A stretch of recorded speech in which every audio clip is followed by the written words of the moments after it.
बिस्मिल्लाहिर्रहमानिर्रहीम। अस्सलाम वालेकुम स्टूडेंट्स, उम्मीद है आप सब खैरियत से होंगे। Financial management chapter number 5, risk and return. Last time हमने इसके ऊपर डिस्कशन स्टार्ट की थी और हमने इसके कुछ टॉपिक्स भी जो है वो कवर अप किए थे। ये चीज़ें हमने इस चैप्टर में डिस्कशन करनी, इनके हवाले से define risk and return, probability distribution to measure risk, attitude toward risk, risk and return in portfolio context, diversification और capital asset pricing model। Risk को हमने डिफाइन कर लिया था, ठीक है। रिटर्न को भी हमने डिफाइन कर लिया था, एग्जांपल्स के साथ हमने दोनों चीज़ें डिफाइन की थी, रिस्क भी और रिटर्न भी क्या होता है और किस तरह से कैलकुलेट किया जाता है। प्रोबेबिलिटी के हवाले से हमने इसको डिस्कशन की थी और हमने ये भी देखा था कि जब आपने किसी प्रोजेक्ट की रिस्कीनेस को मेजर करना होता है तो आप कौन से टूल्स का इस्तेमाल करते हैं भाई। आप स्टैंडर्ड डेविएशन का इस्तेमाल करते हैं, आप वेरिएंस का इस्तेमाल करते हैं जब आप किसी प्रोजेक्ट की रिस्कीनेस को मेजर करना चाह रहे होते हैं, ठीक है।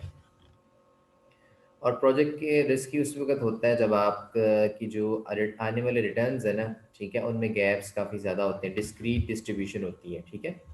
डिस्क्रीट से मुराद क्या है कि आपकी इनकम्स जो है वो कंसिस्टेंट नहीं होती, कभी बहुत ज़्यादा इनकम मिल रही है, कभी बहुत कम इनकम हो गई है, मतलब कि उसमें गैप्स बहुत ज़्यादा होते हैं, रिटर्न्स में जो है ना जंप्स काफ़ी ज़्यादा होते हैं, कंसिस्टेंट नहीं होती इनकम। तो वहाँ पे फिर रिस्क होता है जो है वो प्रिवेल करता है। उसी चीज़ को देखने के लिए हम फिर उसी डाटे का जो है उस डिस्क्रीट डिस्ट्रीब्यूशन का जो हम वेरिएंस कैलकुलेट करते हैं और हम देखते हैं कि कितना जो है इसके अंदर रिस्क है, या स्टैंडर्ड डेविएशन कैलकुलेट करते हैं तो पता लगता है कि कितना प्रोजेक्ट जो है ये रिस्की है। यहाँ तक हमने लास्ट टाइम इसको डिस्कस किया था, कोफिशिएंट ऑफ वेरिएंस तक, ये डिस्क्रीट और कंटिन्यूस तक। इसके बाद हम चलते हैं आगे जी, एक्सपेक्टेड रिटर्न भी हमने डिस्कस कर लिया था।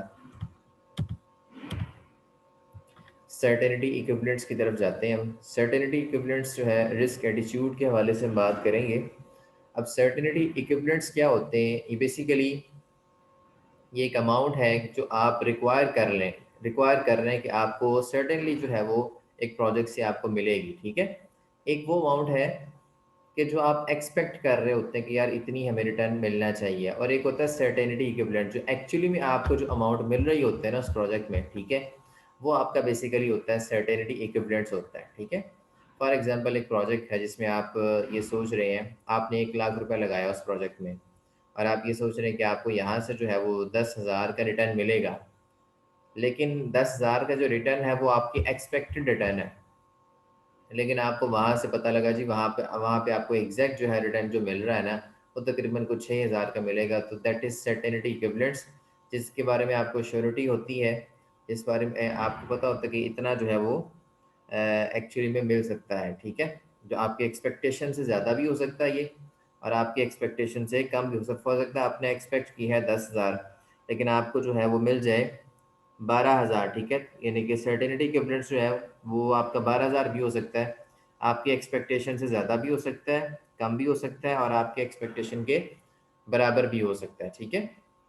ये वो अमाउंट होती है जो एक्चुअली आपको रिसीव होनी होती है, ठीक है। Certainty equivalent is the amount of cash someone would require with certainty, ठीक है, at a point in time to make the individual indifferent between that certain amount and the amount expected to be received with risk at the same point in time, ठीक है।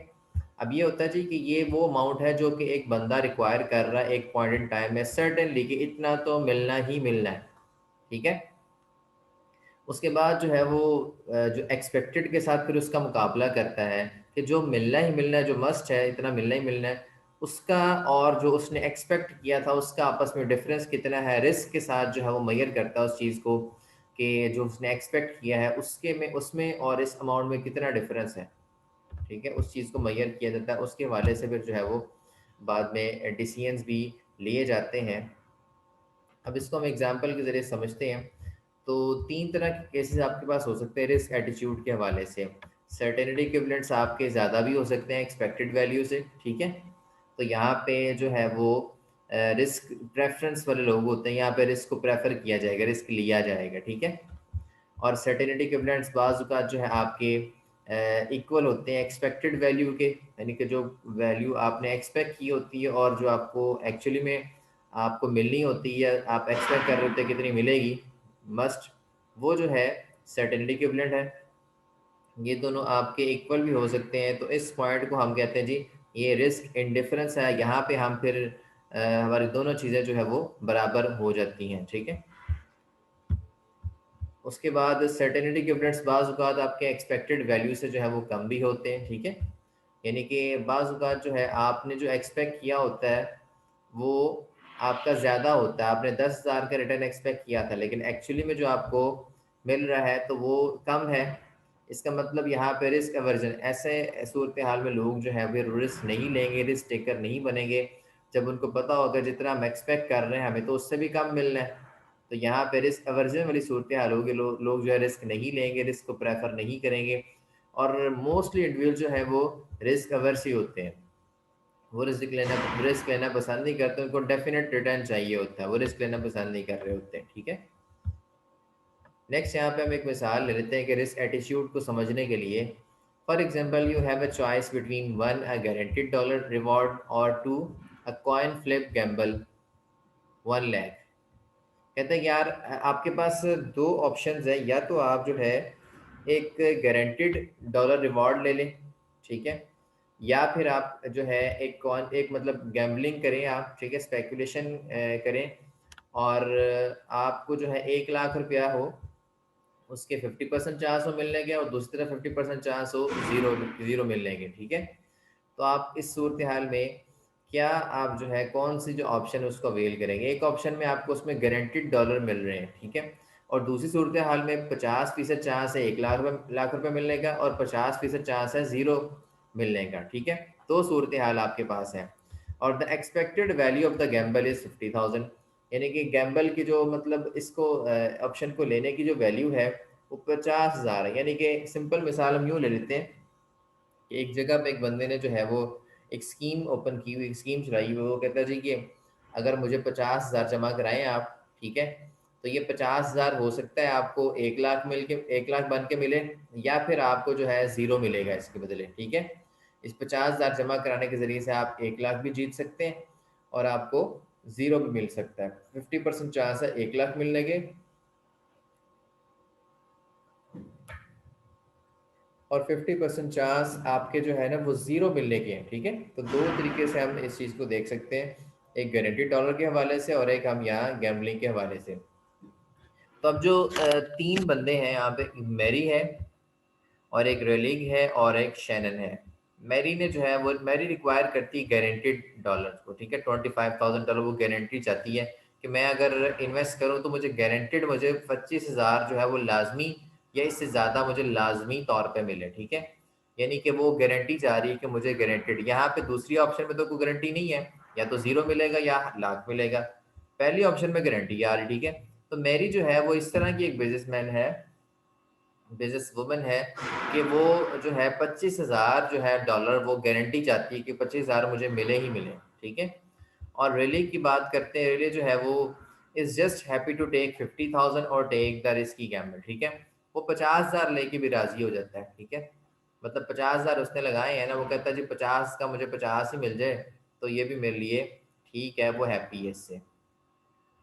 तो लेकिन जो Shannon है वो ये चाहता है कि मुझे जो है एटलीस्ट 52,000 मिले to call off the gamble, ठीक है। मैं उस वक्त जो है स्कीम खोलूँगा जब मुझे कम से कम जो है वो 52,000 मिलेगा, अदरवाइज मैं स्कीम को नहीं लूँगा, ठीक है। उसके बाद जो है हम इसको देखते हैं कि इसमें जो है रिस्क प्रेफरेंस कौन था और रिस्क अवर्स कौन था, ठीक है, और इंडिफरेंस का मामला कहाँ पे है, जैसे हमने पीछे यहाँ पे पढ़ा, ठीक है, कि किसका सर्टेनिटी इक्विवेलेंट उसकी एक्सपेक्टेड वैल्यू से ज़्यादा था, किसका कम था और किसका बराबर था। यहाँ पे पहले में जो है 25,000 की बात करें। अब यहाँ पे देखिए मैरी, मैरी जो शोज रिस्क अवर्जन, वो रिस्क नहीं ले रही, ठीक है। उसकी वजह क्या है, बिकॉज हर certainty equivalents less than the expected value of the gamble, ठीक है, क्योंकि उसका जो सर्टेनिटी इक्विवेलेंट्स है, ठीक है, वो जो है एक्सपेक्टेड वैल्यू ऑफ गैम्बल के उससे कम है, ठीक है, इसलिए वो रिस्क अवर्जन वाली सूरत हाल है। अब देखें ना, एक्सपेक्टेड वैल्यू ऑफ गैम्बल जो है वो 50,000 जो गैम्बलिंग की वैल्यू एक्सपेक्टेड वैल्यू है, ठीक है, और जो है उसका जो गारंटीड वो चाह रही जो सर्टेनिटी इक्विवेलेंट है उसका वो 25,000 है, ठीक है। एक्सपेक्टेशन जो है वो गैम्बलिंग की 50,000 है, कितना मिलेगा, और जो उसकी जो गारंटीड वो जो चार्ज सर्टेनिटी इक्विवेलेंट्स है वो कितना उसका 25,000 है, लिहाजा ये रिस्क अवर्जन वाली सूरत हाल बन जाएगी यहाँ पे। नेक्स्ट देख लेते हैं रेलिक ने क्या किया, वो जो है इक्वल पे है, उसकी जो एक्सपेक्टेशन है और उसका जो सर्टेनिटी इक्विवेलेंट है दोनों की इक्वल है, लिहाजा इसको हम क्या कहेंगे, ये रिस्क इंडिफरेंस है, बिकॉज हर certainty equivalent equals to the expected value of the gamble. जब आपके एक्सपेक्टेड वैल्यू आपके सर्टेनिटी इक्विवेलेंट के साथ मिल जाए तो इसको हम कहते हैं रिस्क इंडिफरेंस। उसके बाद शैनन क्या था, शैनन कहता था मुझे 50 की बजाय 50 तो एक्सपेक्टेड वैल्यू थी गैम्बल की, वो उससे ज़्यादा रिक्वायर कर रहा था, वो उसका सर्टेनिटी इक्विवेलेंट्स 50,000 से यानी कि एक्सपेक्टेड वैल्यू से भी ज़्यादा था। ठीक है, तो इसको हम कहेंगे रिस्क प्रेफरेंस है, क्योंकि इसकी जो सर्टेनिटी इक्विवेलेंट्स है, ठीक है, वो एक्सपेक्टेड वैल्यू से ज़्यादा है। ठीक है, यानी कि ये बंदा है, ये जो शैनन है, वो ये कहता है कि जब तक मुझे 52,000 नहीं मिलेगा, ठीक है, मैं जो है स्कीम नहीं खेलूंगा। जब तक 52,000 नहीं मिलेगा, वो 52,000 पे ऐसा डट गया है। अब एक्सपेक्टेशन क्या थी कि उस प्रोजेक्ट से कितना मिल सकता है आपको, ठीक है, वो और थी, वो उसने बता दी गैम्बलिंग की जो एक्सपेक्टेशन है वो 50,000 की है, और लेकिन वो रिक्वायर कर रहा है 52,000। तो कभी तभी उस वक्त जो है वो स्कीम में जाएगा जब उसको 52,000 मिल रहा होगा, ठीक है, एक्सपेक्टेशन 50,000 की, 50,000 से ज़्यादा मिल रहा होगा, तो फिर वो रिस्क लेगा इसमें। तो इसको हम रिस्क प्रेफरेंस कहेंगे, जब आपके सर्टेनिटी इक्विवेलेंट्स आपकी एक्सपेक्टेशन से या जो गैम्बलिंग की या प्रोजेक्ट की एक्सपेक्टेशन से ज़्यादा होते हैं, ठीक है, तो उसमें जो है वो उसको उस सूरत हाल में जो बिजनेसमैन है वो रिस्क लेता है। और जब आपकी एक्सपेक्टेशंस जो है वो ज़्यादा होती हैं और आपको जो मिल रहा है, जो सर्टेनिटी इक्विवेलेंट्स हैं वो कम होते हैं, तो इस सूरत हाल में कोई रिस्क लेना पसंद नहीं करता। और इस सिचुएशन को हम रिस्क इंडिफरेंस कहते हैं, जब आपके एक्सपेक्टेशन और आपको जो मिलने वाला है वो इक्वल हो जाए, तो इस सूरत हाल में कुछ लोग जो है वो हैप्पीनेस का मुजाहरा करते हैं, और इसको हम रिस्क इंडिफरेंस कहते हैं। बहरहाल ये डिफरेंट चीज चीज़ें थी। पूछनी यार, एक चीज पूछनी है।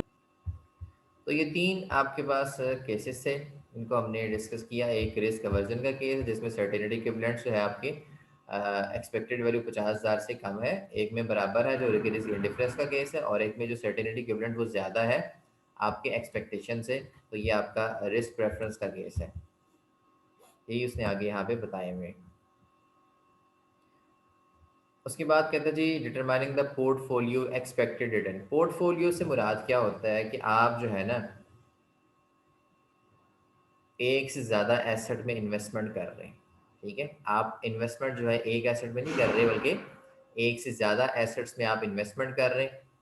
ठीक है, फॉर एग्जांपल आपके पास 100 रुपये है, आप 100 रुपये की एक ही चीज़ नहीं खरीदते, आप 20-20 रुपये की 5 चीज़ें खरीद लेते हैं, फिर 5 अलग मुख्तलिफ चीज़ें, मुख्तलिफ नेचर की चीज़ें खरीदते हैं, उन पे आपको उनको फिर आप जाके सेल कर रहे हैं।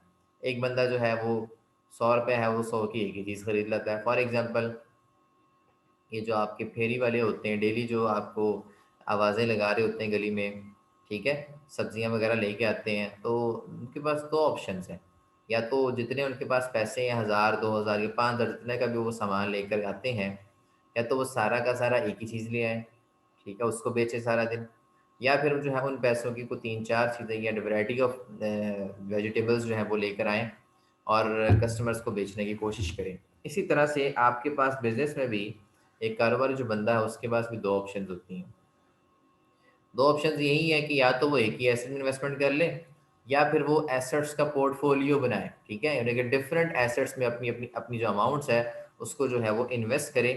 और अगर उसको फॉर एग्जांपल उसने अगर 10 जगह इन्वेस्ट किया है, तो अगर उसको 5 जगह जो 6 जगह अगर उसको मतलब प्रॉफिट हुआ है, 4 जगह लॉस हुआ है, तब भी उसका हिसाब किताब चलता है। ठीक है, या इसको रिवर्स कर ले, अगर 4,000 4 जगह पे उसको लॉस हुआ है, 6 जगह उसको प्रॉफिट हो रहा है, तो तब भी वो जो है उसकी रीजनेबल है कंडीशन।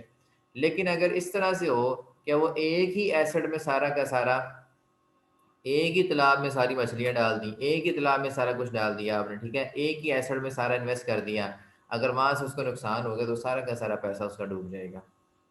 ये फॉर एग्जांपल आप किसी शेयर्स वाली कंपनी की बात, पब्लिक कंपनी की बात करते हैं जो शेयर्स बेचती है, तो वहाँ पे अगर आप किसी एक ही कंपनी के सारे शेयर, अपनी तमाम आपकी जो इन्वेस्टमेंट है वो एक ही कंपनी में लगा दें, उसी के शेयर्स खरीद लें। अगर वो कंपनी लॉस में जाती है, उसके शेयर्स की वैल्यू कम हो जाती है, तो आपका सारा पैसा जो है डूब जाएगा। दूसरी सूरत हाल क्या है कि आप सारा का सारा पैसा उसी कंपनी में ना लगाएं, आप जो अपने पैसे को डाइवर्सिफाई कर लें, एसेट का पोर्टफोलियो बनाएं। 20% अपना पैसा कहीं इन्वेस्ट करें, 30% कहीं और इन्वेस्ट करें, 50% कहीं और इन्वेस्ट करें। इस तरह करके एक पोर्टफोलियो बनाएं, ठीक है। जितने भी आपके पास पैसे हैं उनका एक पोर्टफोलियो बनाएं। तो यहाँ पे उसने जो है इस एग्जाम्पल, जहाँ पे जो हम एग्जाम्पल डिस्कस करने जा रहे हैं, यहाँ पे उसने दो एसेट्स को लिया है, एक डब्ल्यू और एक आर, ठीक है। मतलब एक जे सिक्योरिटी है, जे यहाँ पे सिक्योरिटी है, ये उसका वेट है, ठीक है। फिलहाल यहाँ पे उसने जो है एक ही आपको सिक्योरिटी दिखाई है, लेकिन अगली जो हम एग्जाम्पल डिस्कस करने जा रहे हैं उसमें दो है। अब यहाँ पे आर से मुराद क्या है? आर आपका जो है एक्सपेक्टेड रिटर्न है पोर्टफोलियो का, आरपी है या एक्सपेक्टेड रिटर्न आपके पोर्टफोलियो का, ठीक है। और ये डब्ल्यू जो है ये वेट है इन्वेस्टमेंट प्रोपोर्शन का। और आर से मुराद जो है ना, यहाँ पे expected return of the J asset, ठीक है। आर जे लिखा है ना, तो ये एक्सपेक्टेड रिटर्न है जे, ये वो सिक्योरिटी है जिसमें हमने इन्वेस्ट किया, ये उसका रिटर्न है, ठीक है। अभी सिक्योरिटी एक भी हो सकती है, सिक्योरिटी दो भी हो सकती हैं, सिक्योरिटी तीन भी हो सकती हैं, ठीक है।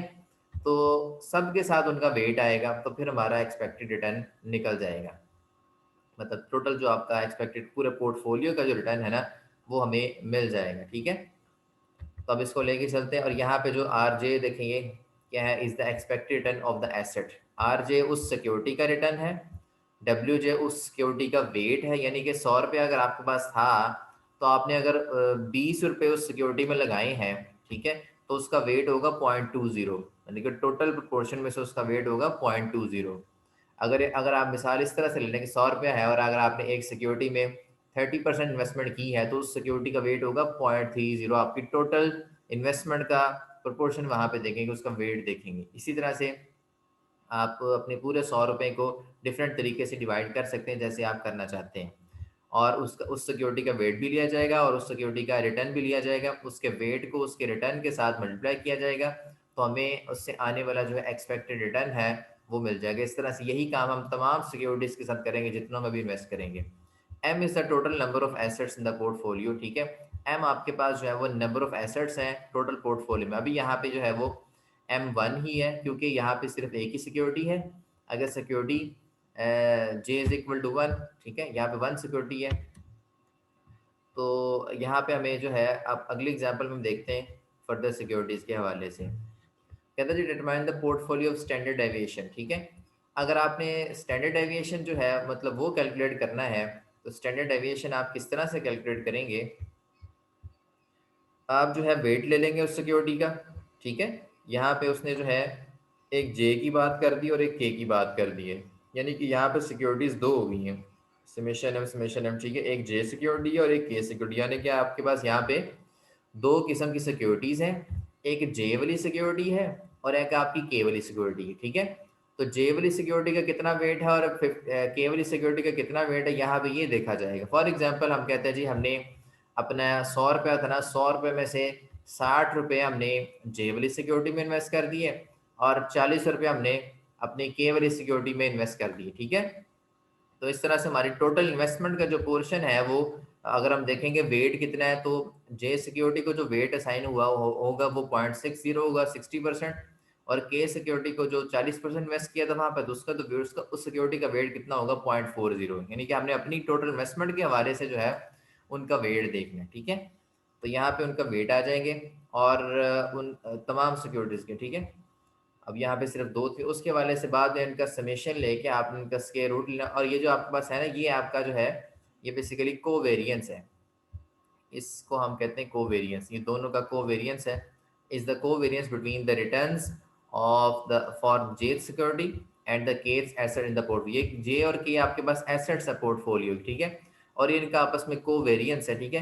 यानी कि इनके दरमियान जो है वो वेरिएंस, इनके रिटर्न्स में वेरिएंस कितना है। फॉर एग्जाम्पल अगर एक सिक्योरिटी आपको जो है 10 रुपये दे रही है, दूसरी सिक्योरिटी आपको 12 रुपये दे रही है, तो दोनों सिक्योरिटी के आपस में जो डिफरेंस है वो दो का है ना। कोवेरिएंस कितना है आपका, वेरिएंस कितना है आपस में इनके। तो यहाँ पे देखेंगे कि हमें जो है इन सिक्योरिटीज के दरमियान में जो है वो वेरिएंस किस तरह, बेसिकली हम वेरिएंस को जब कैलकुलेट करते हैं ना, तो मतलब एक साल में सिक्योरिटी से आने वाले तमाम रिटर्न्स को ले लेते हैं और उनका मीन निकाल लेते हैं, तो मीन के हवाले से हम उनकी एक एवरेज एक्स माइनस एक्स बार करके उसको हम जैसे हम वेरिएंस कैलकुलेट करते थे स्टैटिस्टिक्स में, ठीक है, उसी तरीके से हम जो है उनका वो वेरिएंस कैलकुलेट करेंगे।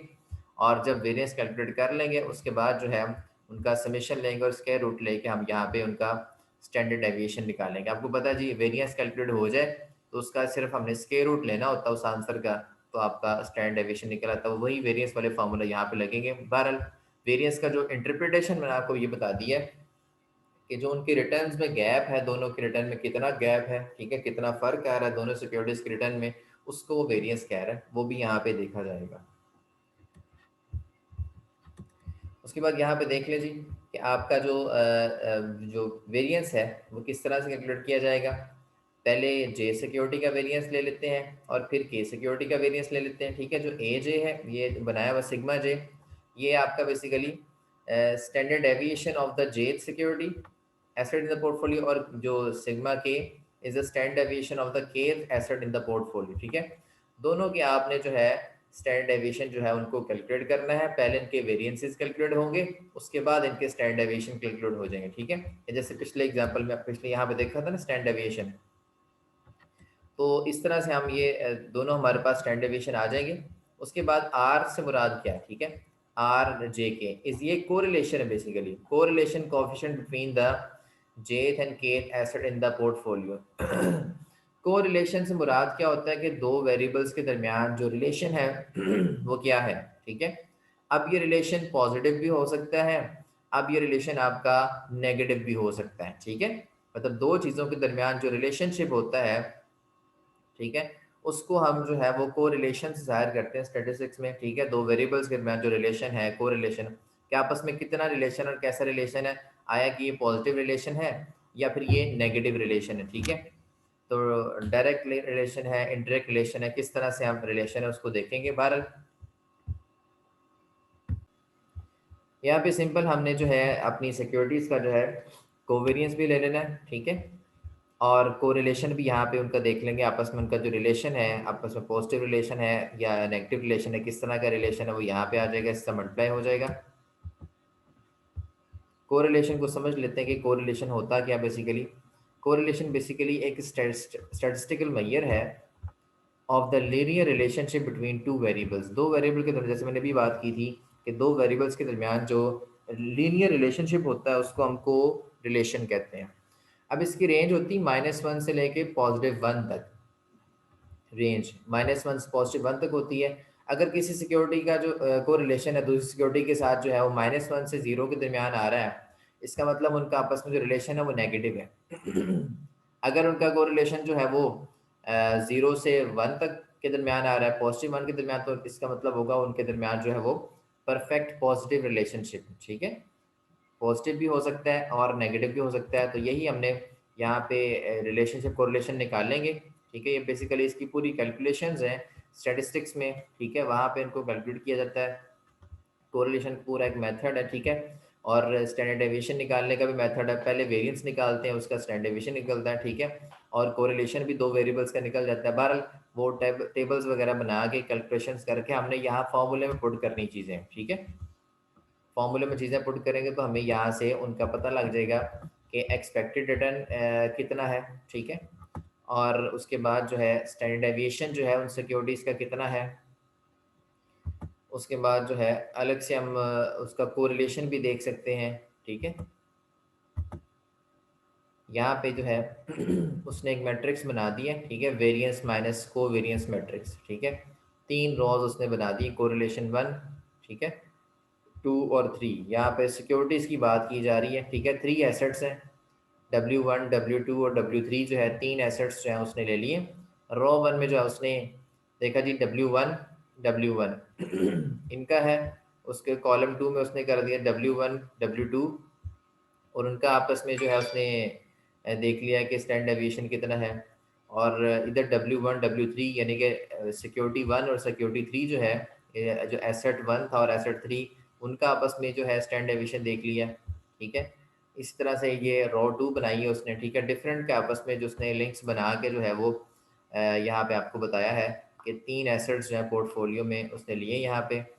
अब यहाँ पे जो ये आपके पास स्टैंडर्ड डेविएशन निकला है जे के का, is the covariance between the returns for the jth and kth asset in the portfolio. ठीक है, बार ये जो चीज़ें हैं जस्ट आपको देखने की हद तक हैं। ठीक है, इनको कोई याद नहीं करना आपने, ठीक है, समझना है।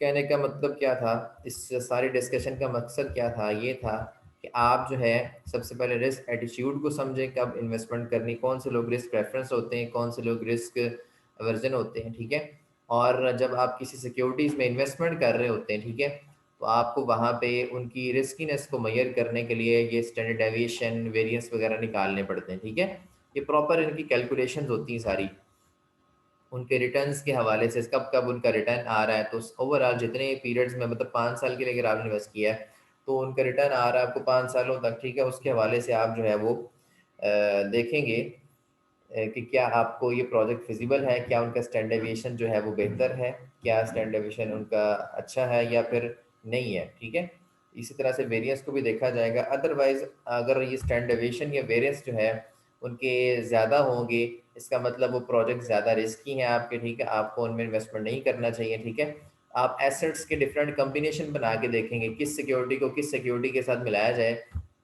तो आपको ज़्यादा रिटर्न मिल सकता है। ठीक है, किस सिक्योरिटी का किस सिक्योरिटी के साथ पैचअप अच्छा होता है। ठीक है, बाज़ सिक्योरिटीज़ आप ऐसी ले लेते हैं जिनमें आपस में जो कम्बिनेशन अच्छा नहीं होता, उनका रिलेशन अच्छा नहीं होता, उनके साथ पैचअप अच्छा नहीं बनता, एक पोर्टफोलियो अच्छा नहीं बनता आपका। ठीक है, जैसे कि हम मिसाल ले लेते हैं कि अगर आप एक कोई टीम बनाते हैं, टीम में अगर कोई बंदे जो हैं आप अच्छे बंदे रखेंगे तभी टीम का ओवरऑल रिजल्ट जो है वो भी अच्छा आएगा। ठीक है, इस अगर टीम में कोई एक आप जो अनस्किल्ड पर्सन रख लें या ख़राब बंदा रख लें जो काम को ख़राब कर सकता है और ओवरऑल रिजल्ट को ख़राब कर सकता है, इसी तरह से हम जो है पोर्टफोलियो भी ऐसा बनाएंगे जहाँ पे हम अच्छे अच्छे एसेट्स लेंगे जिनके रिटर्न्स अच्छे हों, ताकि हमारा ओवरऑल जो है एसेट्स पे जो रिटर्न आ रहा है वो हमारा बढ़ता जाए। और ये जो हमारे स्टैंडर्ड डेविएशन या कोवेरिएंस है, ये इनका मकसद क्या होता है कि हम प्रोजेक्ट की रिस्कीनेस को जो है वो मेजर कर लें कि आगे के प्रोजेक्ट जो है वो ज़्यादा रिस्की तो नहीं है, अगर इसकी हैं तो हमें इनमें इन्वेस्ट नहीं करना चाहिए। ठीक है, तो आप पोर्टफोलियो बेसिकली होता है तमाम एसेट्स का हम एक पूल बना लेते हैं। ठीक है, हम एक जगह पे हम जो है डिफरेंट एसेट्स में इन्वेस्टमेंट करके एक पोर्टफोलियो पूरा बना लेते हैं। एक कंपनी है ना, कंपनी ने डिफरेंट जगहों पे इन्वेस्टमेंट की होती है, तो सारा के सारे इन्वेस्टमेंट को एक जगह इकट्ठा करके हम देखते हैं कि वो एक पूल उन कंपनी के लिए बना होता है, एक पोर्टफोलियो बना होता है कि कंपनी ने या फला फला एसेट्स में जो है इन्वेस्टमेंट की हुई है और कंपनी का पूरा एक पोर्टफोलियो है।